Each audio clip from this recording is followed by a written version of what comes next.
tous les gens qui sont devenus très très riches avec leurs entreprises, ben, leur entreprise, elle est destructrice pour la planète.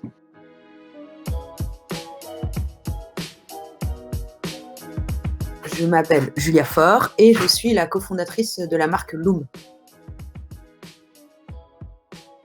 Loom, c'est une marque de vêtements durables, enfin des vêtements qui sont conçus pour durer. À la base, c'est ça. Et depuis qu'on a mis le nez dans l'industrie textile et qu'on a compris tous ses travers, c'est aussi une marque militante et engagée. Moi, à la base, je suis ingénieure agronome de formation. J'ai commencé mon premier travail, c'était chez Amazon, où je faisais de la logistique pour le lancement d'Amazon Espagne. J'ai appris 2 choses dans ce travail. J'ai appris comment optimiser à mort des systèmes logistiques et comment faire un business model qui tourne vraiment bien. La deuxième chose que j'ai appris, c'est que les entreprises comme Amazon n'ont pas besoin de moi pour grossir, que leur croissance est plutôt destructrice de valeur et d'environnement, et que en tout cas, moi, j'ai pas envie de mettre mon énergie à encourager ce genre de projet. Après Amazon, donc j'ai arrêté pour reprendre des études. J'ai fait un master en études de genre. En gros, j'ai étudié les mécanismes d'oppression, d'inégalité homme-femme. Et après ça, j'ai retrouvé un job à La Ruche qui dit oui, en tant que product manager, une entreprise qui permet aux consommateurs d'acheter directement leur nourriture aux producteurs. Donc, c'était vraiment un premier pas dans l'entreprise éthique. Avec mon associé Guillaume Declercq, on a créé Loom à la base parce qu'on avait juste une bonne idée business. À la base, c'était pas du tout engagé plus que ça quoi, comme projet. On en avait marre d'acheter des vêtements et qui ne tiennent pas assez longtemps à notre goût. Et ça, même si on mettait beaucoup d'argent dans ces vêtements-là. Donc, on s'est dit, il y a un marché, on va faire juste des produits qui durent longtemps au bon prix. Et c'est sûr qu'on trouvera notre marché. Non, non, c'est en creusant, hein. Enfin, au début, tu vois, je te dis, c'était juste moi et mes t-shirts qui s'usaient trop vite et ça me saoulait. Et en fait, à partir du moment où tu vas creuser, où tu regardes les chiffres, où tu comprends, en fait, tu prends du recul sur les problèmes d'industrie, tu comprends que ton problème, toi, microscopique, personnel, de t-shirts qui s'usent, c'est le résultat de toute une industrie qui s'est déréglée. En gros, dans les années 80-90, l'arrivée de la fast fashion et quelques règles aussi de commerce mondial font qu'on délocalise une industrie textile européenne vers les pays d'Asie. Cette délocalisation, elle n'a qu'un seul objectif, payer moins cher les vêtements. Et donc quand tu délocalises dans des pays où l'environnement est moins bien protégé, où les conditions de travail sont dégueulasses, évidemment, tu arrives à faire réduire drastiquement le prix des vêtements. Donc c'est pour ça que maintenant on peut payer un t-shirt moins cher qu'une pinte de bière. Et bien sûr, ça a un coût. En fait, ça a un coût humain terrible. Et là, dernièrement, le scandale des Ouïghours, c'en est l'illustration. Et ça a un coût environnemental terrible parce que non seulement durant la production des vêtements, en fait, quand tu produis dans un pays qui ne contrôle pas, par exemple, les rejets d'une usine, tu peux déverser toute ta merde dans le fleuve qui permet à toutes les communautés alentours de s'approvisionner en eau. Donc, t'empoisonnes des territoires entiers. Mais en plus de ça, à chaque fois que tu produis un objet, tu pollues. À chaque fois que tu produis un objet, tu consommes de la matière naturelle et évidemment de l'énergie. Donc, le fait que le prix des vêtements ait baissé aussi fort, ça fait qu'on en a acheté beaucoup plus. En fait, on s'en fout maintenant. Limite, c'est plus rentable de porter ton t-shirt une fois et de le jeter plutôt que le laver, que d'aller faire un tour à la laverie. Et donc, la conséquence de tout ça, c'est que la quantité de vêtements qu'on produit a explosé. Mais exploser, c'est des centaines de milliards de fringues qu'on produit chaque année, quoi. En gros, aujourd'hui, l'industrie textile, ça représente entre 5 et 10% des émissions de gaz à effet de serre. Plus que le transport aérien, plus que le transport routier et tout. Ce qui est une aberration, en fait. Enfin, tu vois, c'est normal que ça représente une petite partie des gaz à effet de serre, mais pas 10%, quoi. Pas plus que tout le transport routier de la planète. C'est vraiment que c'est une industrie qui est pas du tout optimisée, qui est faite pour le gaspillage, quoi. Qui n'a qu'un seul objectif, c'est de te vendre toujours plus. Tu t'en rends compte à force de voir des documentaires, de lire des livres, de lire des rapports, de constater des chiffres, etc., quoi. En fait, Loom, à la base, nous, on a eu de la chance, ça a été créé au sein de Merci Alfred, l'espèce de pendant masculin de la newsletter My Little Paris. Donc Guillaume, il travaillait, donc c'était le fondateur de Merci Alfred, donc il travaillait là. Et en fait, on a créé Loom comme un sous-projet de Merci Alfred. C'est plus facile à la base parce qu'on avait déjà une communauté, on avait déjà une grosse structure derrière nous qui nous permettait de pas commencer tout seul, perdu dans la nature. Mais il se trouve que c'était pas une entreprise de fringues, donc on a dû aussi trouver nos premiers fournisseurs. Et au début, on a été on a regardé sur l'espèce de page jaune des commerces, on a été dans les salons, on a demandé aux gens qu'on connaissait vaguement s'ils avaient des noms d'usines. Et au début, on a vu des usines qui n'allaient pas du tout. Enfin, on a été au Portugal, on a été visiter des usines, on était là: «Non, c'est pas possible, on peut pas produire, là, quoi». Donc au début, on a fait, on n'y connaissait rien, on n'avait pas de réseau, on y a été, à tâtons, quoi. Et c'est au fur et à mesure du temps, que tu gagnes en expérience, que tu crées un réseau plus concret, que tu affines ta manière d'identifier les usines avec, où tu penses qu'elles vont avec qui tu vas bien pouvoir travailler et cetera. En gros, on a 4 valeurs. La première, c'est la lutte contre toutes les oppressions. Enfin, l'industrie textile et le domaine de la mode est particulièrement connu pour ces cas de harcèlement sexuel, de sorties racistes, antisémites, misogynes, etc. Nous, on s'impose au sein de Loom de vraiment pas faire ça et de vraiment travailler en permanence pour pouvoir reconnaître les oppressions et pouvoir les déjouer, quoi. Donc ça, c'est un travail de tous les jours. Bon, la plus évidente au début, c'est la question du féminisme ou de l'homophobie, parce que moi, je suis lesbienne, donc ça faisait partie des premières choses. Mais en fait, il y a la question du racisme aussi, il y a la question du classisme, il y a la question de la grossophobie, la question du validisme, et tous ces sujets-là, même si on n'est pas concerné directement, on essaye de les comprendre et de faire en sorte que on soit le moins oppressif possible sur ces aspects. Deuxième valeur, nous, on pense que l'écologie, ça passe par la sobriété. Enfin, nous et la plupart des scientifiques qui bossent sur les sujets de réchauffement climatique. Donc, on ne croit pas aux solutions technologiques qui vont sauver tout le monde, à la nouvelle matière qu'on va inventer et qui va remplacer les problèmes de toutes les autres. On croit que bien sûr, il faut peut-être qu'il y aura des mini-solutions qui vont permettre, qui vont accélérer la transition vers le retour sur le bon chemin. Mais la première chose à faire, c'est être sobre, c'est faire du low-tech, c'est réduire, quoi. Donc ça s'applique aussi dans notre manière de penser les vêtements et de comment on projette la société. En découle de ça, une valeur hyper importante, chez Loom, on n'est pas obsédé par l'argent. Et c'est un vrai truc, hein, parce que si tu peux regarder le dernier rapport d'Oxfam, en fait, on se rend compte que à l'échelle de la planète, les 10% des plus riches émettent autant de gaz à effet de serre que les 50% restants, les plus pauvres de la planète. Donc il y a vraiment une corrélation directe entre avoir beaucoup d'argent et polluer. Et on peut se dire, ouais, mais ça c'est à l'échelle du monde, c'est les Américains. Non, non, à l'échelle de la France, il y a exactement ce même rapport entre les 10%. Et les 10%, c'est pas des gens qui gagnent, tu vois, c'est pas des milliardaires. Les 10%, c'est des gens qui peuvent être des médecins, des chirurgiens, c'est des gens que tu peux croiser dans la rue, quoi. Il y a une vraie posture écologique à ne pas gagner trop d'argent. Au-dessus d'un certain. En fait, quand tu prends l'argent, par exemple, quand tu prends l'avion, tu pollues déjà 100 fois plus que quelqu'un comme ça. Donc, pour ça, il faut que chez Loom, tu sois payé dignement, parce qu'il n'y a pas non plus un truc où tu dois tu dois pouvoir te payer un logement, pouvoir manger à ta faim, etc. Mais le reste à vivre, c'est-à-dire ce qui te reste une fois que tu as rempli que tu as payé tes choses basiques, doit pas être quelque chose qui t'incite à consommer. Donc ça fait que au lieu d'avoir des bonus en argent, on va plutôt avoir une super mutuelle, on va te rembourser ton vélo, on va avoir des primes si tu as une personne dépendante, mais il va pas y avoir un truc où tu vas toucher à un gros pactole parce qu'on aura fait plein de chiffres d'affaires. Notre dernière valeur, c'est travailler moins mais mieux. Il y a un vrai truc où nous, on pense pas que le travail, ça doit être toute ta vie et que tu dois sacrifier ta vie personnelle et que le travail, ça passe avant tout. Et c'est pas notre vision de quelqu'un qui travaille bien, ça. Et c'est pas ce qu'on veut pour le monde. Le travail, c'est une partie de la vie et ça peut pas être tout. Donc, on a été bien forcé à ça parce que mon associé, il a une fille de 4 ans maintenant et c'est lui qui va la chercher à la sortie de l'école. Donc, à 16h, il doit partir. Moi, j'aime pas me lever tôt le matin, donc j'arrive à 11h. Et j'ai envie de faire d'autres choses de ma vie que de travailler. Travailler efficacement, mais on fait hyper gaffe à ce que le travail, ce soit pas toute la vie. Et on valorise pas ce truc, tu sais, les gens qui sont trop fiers de dire « Ah non, je suis sous l'eau, je travaille à mort, je finis à 22h. » Nous, on veut pas de cette vie de merde-là.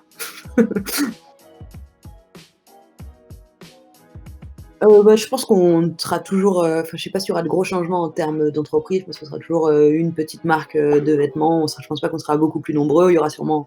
On aura sûrement fait un peu plus de produits et on aura sûrement amélioré notre impact environnemental.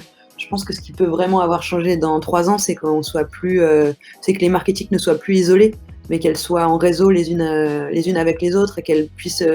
Moi, je crois beaucoup à ça, qu'on puisse travailler conjointement pour permettre la relocalisation de l'industrie textile, faire pression sur la loi pour que justement elle supprime la prime au vice, qu'elle mette en fait des contraintes financières à ceux qui vont produire de manière dégueulasse dans des pays où les ouvrières sont exploitées, quoi. Donc en termes d'entreprise, je sais pas si on aura beaucoup changé. Je pense qu'en termes de réseau, j'espère qu'on aura réussi à faire changer la loi, faire changer les fournisseurs et faire changer les consommateurs aussi.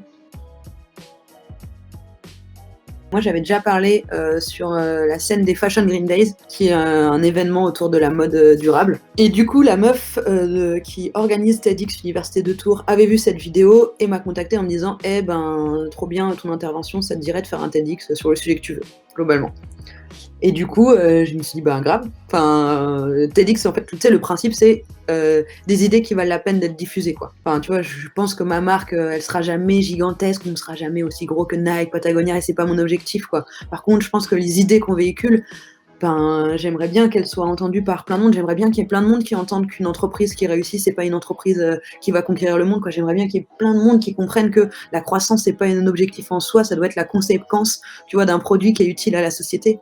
Et c'est cette idée-là que je pense qui est. Ben, je me suis dit, bah oui, ce TEDx, c'est l'occasion de la diffuser et d'inspirer plein de gens. Et c'est intéressant que ça soit toi qui me le demandes aujourd'hui, parce que, entre autres, des entrepreneurs et des entrepreneuses, et entre autres, votre génération, des entrepreneurs et des entrepreneuses à qui à la fois on fait rêver, on fait miroiter ce monde de la Startup Nation, et de l'autre côté, on leur dit, les gars, il vous reste 30 ans avant que Montpellier soit sous l'eau, quoi. Donc, je pense qu'en fait, on n'a pas le choix. Il faut réconcilier la vision de l'entreprise et la vision des limites planétaires. Et en vrai, c'est possible. Mais c'est pas du tout les codes de l'entreprise à papa. C'est pas du tout les codes qu'on vous apprend en école de commerce. Il faut renoncer à plein de choses, quoi. Et entre autres, à s'enrichir indéfiniment. Même si, alors les gens qui diront le contraire sont les gens qui sont très fortement enrichis avec des entreprises de merde, mais enfin, tous les exemples nous le montrent, quoi. Tous les gens qui sont devenus très très riches avec leurs entreprises, ben, leur entreprise, elle est destructrice pour la planète. Et globalement, les gens qui ont fait des entreprises bien, ils sont pas devenus super super riches.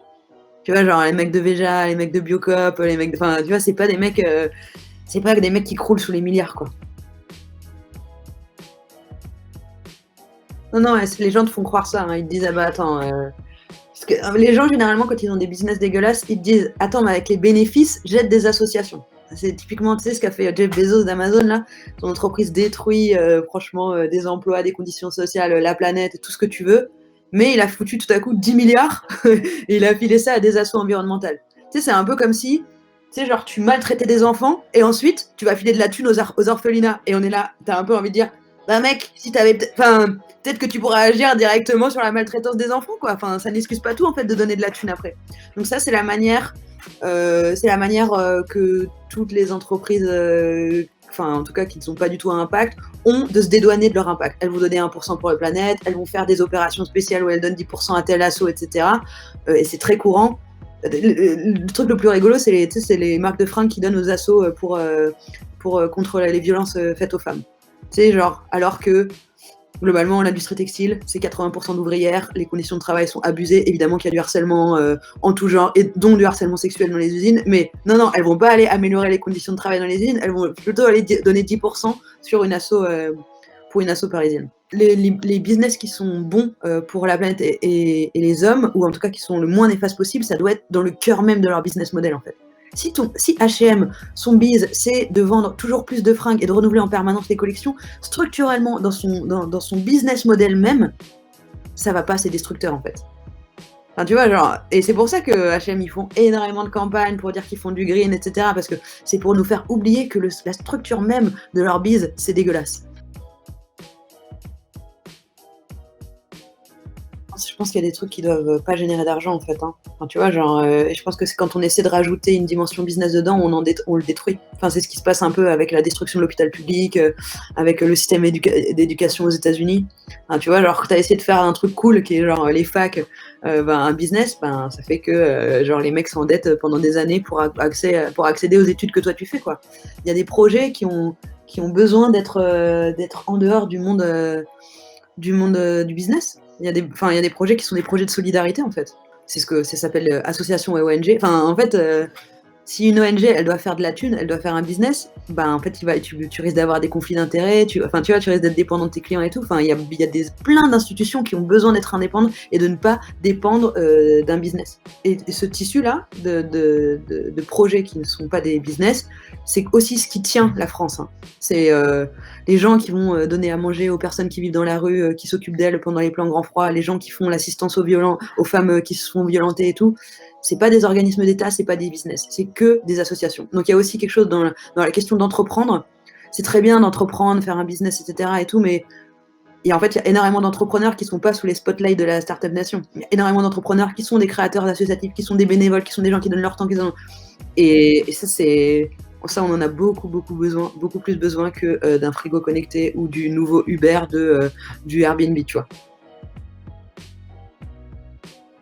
Ben, il y a un truc très simple. Tu supprimes la prime au vice. La prime au vice, c'est l'avantage économique à produire mal. Là, par exemple, entre moi, là, je vends ma paire de pompes. J'ai fait une paire de pompes blanches, Team Stan Smith. Je la vends 115 euros. Elle me coûte 50 euros à produire. Les Stan Smith de Adidas, on peut dire, on dit qu'ils les vendent aussi 115 euros. Elle leur coûte 5 euros à produire. Donc, même si on vendait la même quantité, tu vois bien qu'Adidas se ferait beaucoup plus de thunes que moi. Bah, 10 fois en plus. 10 fois, en fait, 10 fois plus. Donc, plus tu fais mal, plus tu gagnes de l'argent. La manière de valoriser la relocalisation, et parce que la relocalisation, c'est rien d'autre que de produire mieux. C'est produire dans des conditions de travail qui sont encadrées par l'État, et c'est produire avec un encadrement sur les impacts environnementaux. La manière de faire ça, c'est tu fous des taxes en fait à l'importation. Et tu fais des taxes proportionnelles aux conditions de travail dégueulasses ou à la non-protection de l'environnement des pays producteurs. Mais ça, c'est pas trop compatible avec le petit kiff mondialisation OMC de notre époque. Ça créerait de l'emploi, puis en fait, ça augmenterait mathématiquement le prix des vêtements, donc tu pourrais plus avoir de t-shirt à 5 euros. Tu peux pas avoir un t-shirt à 5 euros fait en France. Le luxe à la base, en termes d'éthique, conditions de travail, théoriquement, le luxe, c'est des gens qui font appel à de l'artisanat, qui produisent localement et tout. Enfin, tu vois, Hermès fait vivre tout un paquet de petites entreprises en France, etc. Et en fait, il y a plein de trucs différents dans le luxe. Hein. Mais genre, par exemple, LVMH, ils ont délocalisé aussi. Ils suivent les mêmes modèles que H&M et tout, en essayant de réduire leurs coûts, etc. et en multipliant leur production. Donc le luxe, c'est aussi très divers comme endroit, et je pense qu'il peut y avoir du luxe éthique, moi. Après, je pense qu'il y a plein de gens qui se revendiquent du luxe éthique et du luxe éco-friendly, qui sont, encore une fois, que des entreprises oui, c'est du reputation washing, quoi. C'est de l'affichage, quoi. Enfin, moi, je vois ce que disent tous les scientifiques, et les scientifiques, ils sont pas optimistes. Donc, bon, moi, j'en sais pas plus que sur ce sujet-là, mais globalement, tout le monde dit il y a peu de chances qu'on arrive à rester en dessous de la barre des 1,5 degrés. Tu as dû voir les projections sur ce que ça va avoir en termes de climat et tout. Donc, non, je pense qu'on va au-devant de grosses catastrophes, etc., quoi. Donc, je pense que ça va être terrible pour plein de gens. Ça va être terrible. Notre environnement va changer, etc. Mais je pense pas que c'est foutu, en fait. Enfin, je pense qu'il y a un truc. Tant qu'il y a de la vie, il y a de l'espoir, quoi. Enfin, tu sais, genre, nos ancêtres, ils ont survécu à 2 guerres mondiales. Enfin, tu vois, genre.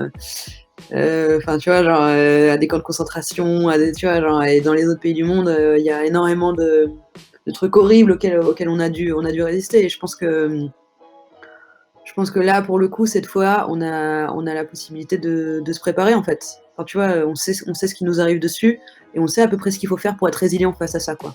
C'est pas une question d'être optimiste ou pessimiste, en fait. Enfin, c'est une question de est-ce que tu lâches, tu vois, et ensuite, quand tu regarderas ce que tu as fait dans ta vie, ben, tu as été un consommateur et tu as bien kiffé, ou est-ce que tu œuvres pour un meilleur monde? Et en fait, si tu lâches, tu sombres dans la dépression. Ou alors tu deviens un connard. Mais moi, ça m'intéresse pas, ça. Donc, c'est vrai, hein. Enfin, qu'est-ce que c'est d'autre? Enfin, les gens qui s'en foutent de l'avenir de l'humanité et qui disent, bah, après moi le déluge, c'est des dépressifs ou des connards, voire les deux, quoi. Moi, j'ai envie de pouvoir regarder ce que j'ai fait ce que j'ai fait de ma vie, et de me dire que j'ai fait au mieux. Et en vrai, ça c'est trop bien. Hein. Moi, je suis pas en dépression. Hein. Je suis très heureuse. Et je suis très heureuse dans ce contexte. Et je crois que j'ai jamais été aussi heureuse de ma vie non plus. Et il y a aussi quelque chose, je me dis, je vois tellement de dysfonctionnements, en fait, dans notre monde aujourd'hui, tu vois, je vois tellement de dysfonctionnements sociaux, de racisme, d'oppression, je vois des voitures qui essaient de me renverser quand je suis à vélo, tu vois, enfin, je vois des gens qui sont bousillés par l'addiction aux écrans et tout, et j'espère aussi qu'il y a des choses bonnes qui sortiront de tout ça, quoi. J'espère que quand il y aura plus de pétrole, on sera tous obligés de reprendre le vélo, et tu sais, genre il y aura moins de bruit, il y aura moins de bruit dans les villes. Enfin, j'espère quand même qu'il puisse y avoir, tu vois, que ça nous force à faire un changement de société qui soit plus juste pour tout le monde et plus agréable, quoi. Parce que moi, ça me déprime un peu là, les voitures qui sont revenues après le confinement. Moins.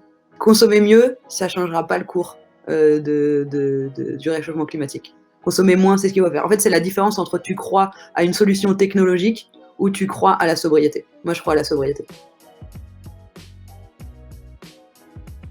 Les gens qui essaient de te faire croire que c'est incompatible, c'est des gens qui ont intérêt à te vendre de la merde. Enfin, les gens, on avait du style avant H&M, hein. Enfin, je sais pas, dans les années 20, dans les années 30, dans les années 50, dans les années 60, dans les années 70, les gens ils étaient méga stylés, hein. Donc c'est pas du tout incompatible. Moi, je sais toujours pas. C'est la coriandre, non? Pour le coup, j'en ai aucune idée. Et j'ai ça sur mon profil LinkedIn parce que jamais plus personne m'embauchera après tout ce que j'ai dit comme conneries. Donc, enfin, je peux dire n'importe quoi sur mon profil LinkedIn. Je pense qu'il faut entreprendre pour les bonnes raisons. Faut pas entreprendre pour être une rockstar ou parce que c'est pour le prestige du statut ou pour la thune qu'on peut se faire. Je pense qu'il faut entreprendre si on pense qu'on peut apporter au monde des solutions qui réduisent les injustices sociales ou écologiques. Et je pense que c'est bien de le faire quand on est étudiant en fait, parce qu'on n'a pas, tu vois, genre t'as pas grand monde à charge, t'as pas de prêt, enfin normalement t'as pas de prêt de maison à rembourser, t'es libre, t'as du temps, c'est le moment où t'as de l'énergie et de la force, normalement t'as pas encore, enfin ça vaut le coup de le faire maintenant en fait. Et je pense que si t'as une bonne idée et que tu penses que tu peux apporter quelque chose au monde, tu peux le faire maintenant. Et encore une fois, je pense qu'entreprendre, très bien si tu veux monter une boîte, mais si tu veux monter aussi des trucs à but non lucratif, c'est aussi c'est super. Il y a vraiment besoin de gens comme ça.